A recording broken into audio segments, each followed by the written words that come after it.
Welcome back friends, once again in my another video tutorial of Anita bio concept. और आज मैं आपके साथ बात करूंगी लिम्फोइड ऑर्गन्स के बारे में। There are some organs which are involved in the adaptive immune response. क्या है वो ऑर्गन्स, उनके स्ट्रक्चर क्या है और उनके फंक्शन क्या है। लिम्फोइड ऑर्गन्स बेसिकली दो तरह के होते हैं। प्राइमरी लिम्फोइड ऑर्गन्स होते हैं जिन्हें हम सेंट्रल लिम्फोइड ऑर्गन्स भी कहते हैं, और secondary lymphoid organs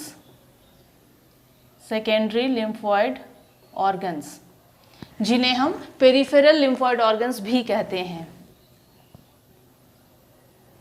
peripheral lymphoid organs भी कहते हैं। ओके, तो सबसे पहले हम बात करेंगे कि लिम्फेटिक ऑर्गन्स, ये जो भी लिम्फेटिक ऑर्गन्स हैं, आज मैं आपसे डील कर रही हूँ प्राइमरी लिम्फोइड ऑर्गन्स के बारे में, जिसमें कि मैं आपको बताऊंगी बोन मैरो के बारे में एंड थाइमस के बारे में।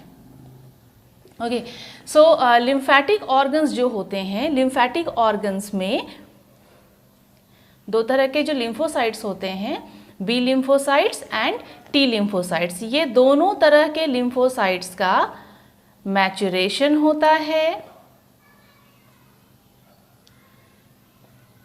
डिफरेंशिएशन होता है, एज वेल एज प्रोलिफरेशन होता है। ठीक है, तो ये तीन टर्म आपको याद रखने हैं, maturation, differentiation and then after proliferation. ये तीन प्रोसेस जो होता है मैच्योर करने का, डिफरेंशिएट करने का और प्रोलिफरेट करने का, ये लिम्फेटिक ऑर्गन्स में ही होता है, और ये specially B and T lymphocytes के लिए होता है। ठीक है, तो आज हम बात करेंगे प्राइमरी लिम्फोइड ऑर्गन्स के बारे में, जिसे हम सेंट्रल लिम्फोइड ऑर्गन्स भी कहते हैं। ठीक है, तो टी एंड बी लिम्फोसाइट्स जो होते हैं, टी एंड बी लिम्फोसाइट्स, यहाँ लिम्फेटिक ऑर्गन्स में उनका मैचुरेशन होता है, डिफरेंशिएशन होता है, प्रोलिफरेशन होता है, एंड देन आफ्टर वो एंटीजेंस को रिकॉग्नाइज करते हैं। ओके, एंटीजन का रिकॉग्निशन होता है एंड देन आफ्टर वो एंटीजेंस को रिकॉग्नाइज करने वाले लिम्फोसाइट्स बन जाते हैं। दे are converted into antigen recognizing lymphocytes. Okay, और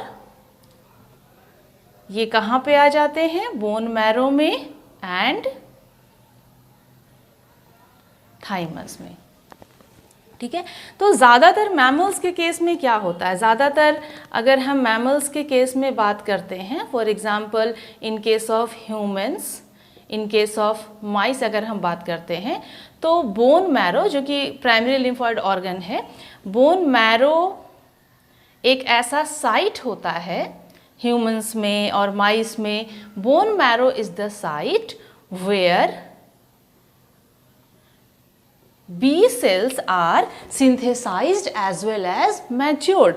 बी सेल्स का सिंथेसिस भी हो रहा है, सिंथेसिस भी होता है, और साथ ही साथ इसका मैचुरेशन भी होता है। ये मैमल्स के, सारे मैमल्स में नहीं, in case of humans, in case of mice. ठीक है, तो थोड़ा सा और मैं एक्सप्लेन करके आपको बताती हूँ। दो कंडीशन में लेती हूँ, एक मैं लेती हूँ बिफोर बर्थ, ठीक है, और एक हम लेंगे आफ्टर बर्थ।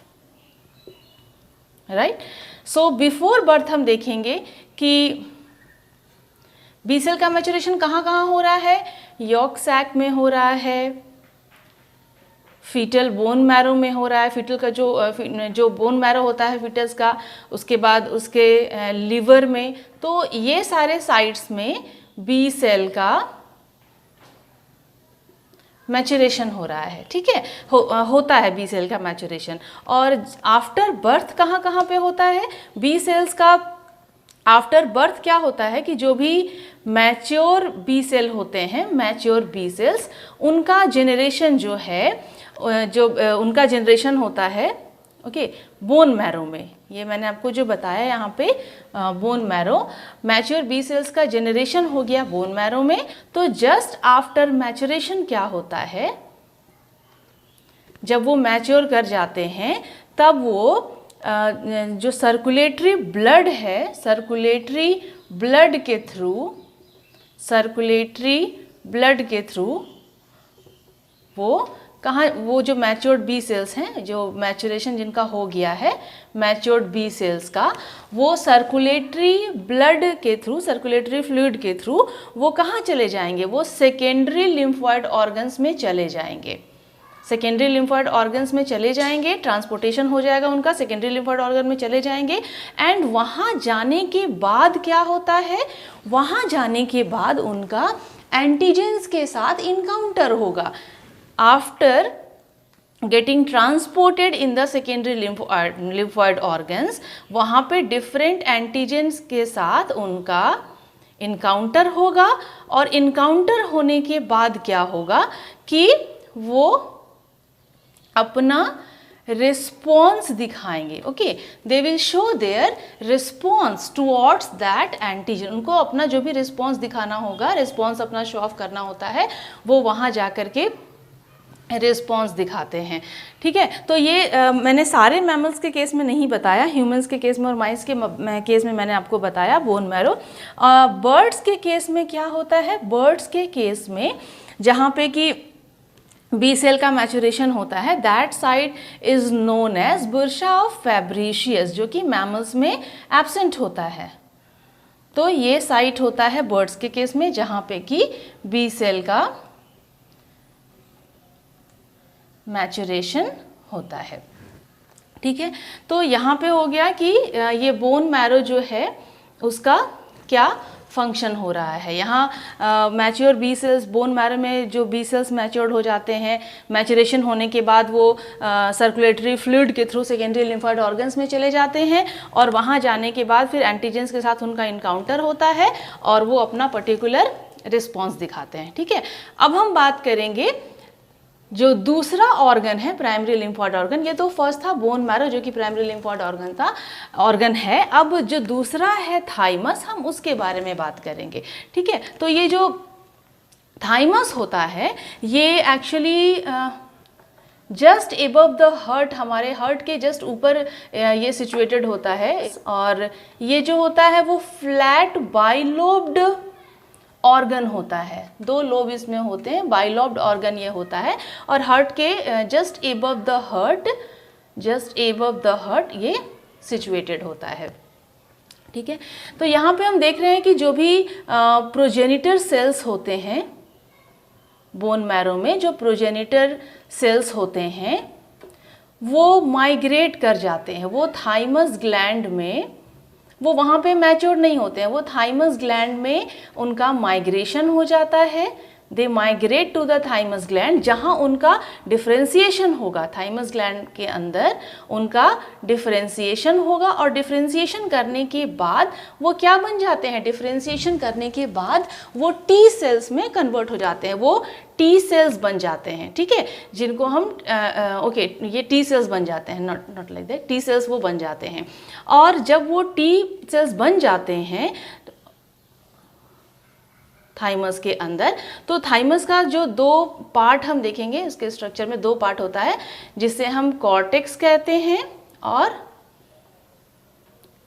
मेडुला कहते हैं। ठीक है, तो कॉर्टेक्स पार्ट में मैचुरेशन होता है, कॉर्टेक्स पार्ट में जो है वो टी सेल का मैचुरेशन होता है। ओके, और फिर जब वो वहाँ से वो माइग्रेट कर जाते हैं, तो वहाँ से वो माइग्रेट कर जाते हैं। वहाँ जाने के बाद जो है उनको मैक्रोफेजेस और डेंड्राइटिक सेल्स मिलते हैं, वहाँ उनको macrophages and DC means dendritic sales मिलते हैं। और यहाँ पे उनका जब वो मैक्रोफेजेस और डेंड्राइटिक सेल्स को डेंड्राइटिक सेल्स के साथ उनका इंटरेक्शन होता है, तब यहाँ पे उनका थाइमिक सिलेक्शन हो जाता है। ठीक है, तो यहाँ पे उनका थाइमिक सिलेक्शन हो जाता है। तो ये थाइमिक सिलेक्शन क्यों हो रहा है, इसका जो एडवांटेज है या इसका जो बेनिफिट है वो क्या है? तो इसका एडवांटेज और बेनिफिट ये होता है कि यहाँ से या थाइमिक सिलेक्शन होने के बाद मैच्योर्ड और फंक्शनल टी सेल्स मिलते हैं। जो भी मैच्योर्ड और फंक्शनल टी सेल्स होते हैं वहाँ से वो निकल आते हैं बाहर, और वहाँ से बाहर निकलने के बाद क्या करते हैं, वो पेरिफेरल ब्लड सर्कुलेशन में वो आ जाते हैं। They comes to peripheral. Is it clear? यहाँ से जब उनको मैक्रोफेजेस और डेंड्राइटिक सेल मिलते हैं, उनके साथ उनका इंटरेक्शन होता है, तो थाइमिक सिलेक्शन होता है, और थाइमिक सिलेक्शन के बाद क्या होता है कि मैच्योर्ड और फंक्शनल टी सेल्स जो होते हैं वहाँ से निकल के वो बाहर आते हैं और पेरिफेरल सर्कुलेटरी सिस्टम में वो आ जाते हैं, पेरिफेरल सर्कुलेशन में वो चले आते हैं। ठीक है, और इसके थ्रू वो सेकेंडरी लिम्फोइड ऑर्गन्स में चले जाते हैं। देन आफ्टर वो सेकेंडरी लिम्फोइड ऑर्गन्स में आ जाते हैं। ये पेरिफेरल सर्कुलेटरी सिस्टम के थ्रू वो कैरी ओवर होकर के सेकेंडरी लिम्फोइड ऑर्गन्स में आ जाते हैं। वहाँ पे उनका एंटीजन के साथ इनकाउंटर होता है, जैसे यहाँ पे बी सेल्स के साथ हो रहा था कि एंटीजन के साथ उनका सेकेंडरी लिम्फोइड ऑर्गन्स में आने के बाद उनका एंटीजन के साथ इनकाउंटर हो रहा था। यहाँ पे भी जब वो सेकेंडरी लिम्फोइड ऑर्गन में आ जाएंगे पेरिफेरल सर्कुलेशन के थ्रू, तब यहाँ पे उनका एंटीजन्स के साथ इनकाउंटर होगा। ठीक है, और यहाँ पे एंटीजेंस के साथ जब उनका इनकाउंटर होगा, देन आफ्टर वो अपना इम्यून रिस्पॉन्स शो करेंगे, इम्यून रिस्पॉन्स जो है वो कैरी आउट करेंगे। So this is all about the bone marrow and thymus. Thank you.